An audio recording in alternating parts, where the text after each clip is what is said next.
Hello and welcome back to One-on-One Sports. I'm now joined by our NBA experts Connor Delpreet and David Mara. Boys, let's talk some NBA playoffs, shall we? Let's do it. Let's do it. Okay, so the first interesting point is there have been a lot of injuries in this playoffs with Russell Westbrook going down for the Thunder, and then the Spurs are not 100% healthy. So, Connor, do you think a lower team like the Warriors or the Grizzlies can actually make a run to the finals? I absolutely do. I think both of them have a chance to make it to the finals. You got the Memphis Grizzlies on one side, best defense in the league, 89.3 points per game allowed. And yes, they lost the first game, but if you look at the last series, they lost 2 games before they came back and won 4 straight versus the Clippers. And then on the other side, you have the Warriors, who it took a 15-point blown lead in San Antonio, a place Golden State hadn't won 21 straight games, just to barely beat the Warriors. Okay, keep in mind, I love the Grizzlies and the Warriors. I think they're both very good teams, very capable, but no one is beating the Spurs. Not without the Thunder, without Russell Westbrook. No one is going to touch the Spurs. The Warriors played out of their minds, and the Spurs played terrible for most of that game, and they still found a way to win. I have a hard time seeing Greg Popovich letting that team just go to shambles at this point in a lot of their veterans' careers. We'll see. I mean, the Spurs haven't been successful in the playoffs lately. They've made it to the conference semifinals and the conference finals. That's exactly sometimes. why. It's like a sense of urgency for them. There's a sense of urgency, but I don't know if the 76-year-old Tim Duncan is going to have it in him. He's 6-year-old. And then yeah. I think what happens with he's got a lot more in the tank.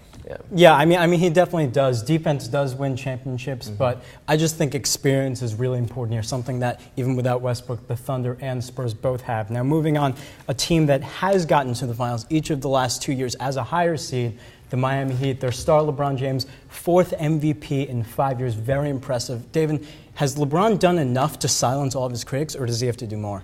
He's done some. He's got a little more work to do. He has 1 NBA title. If he wants to go down as one of the greatest NBA players of all time, he has to win multiple titles. You take a look at Larry Bird, Magic Johnson, Michael Jordan. What do all these guys have in common? Multiple titles. And if LeBron wants to be in that same group, he's got to do the same. I think he's got to win at least 3 NBA titles. I completely agree. I mean, since the decision, we've seen an increase in the amount of critics LeBron's had. Whether the critics are being irrational or not is out of the question.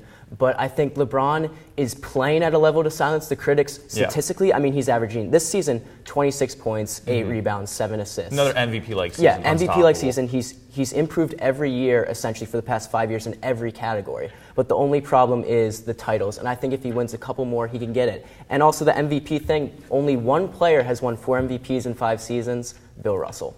And LeBron James is the second player to do it. Yeah. One person over Carmelo, go figure. Yeah, Carmelo.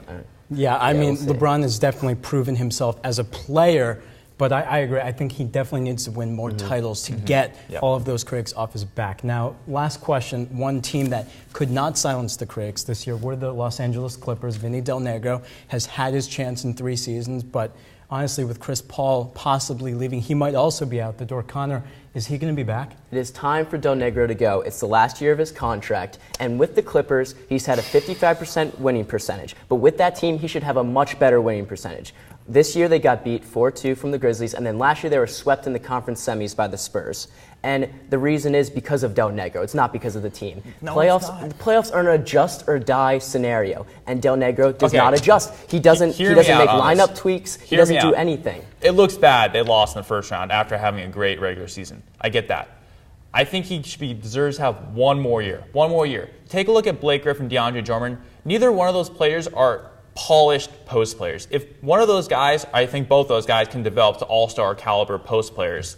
I think they have a really good shot to make an NBA title run.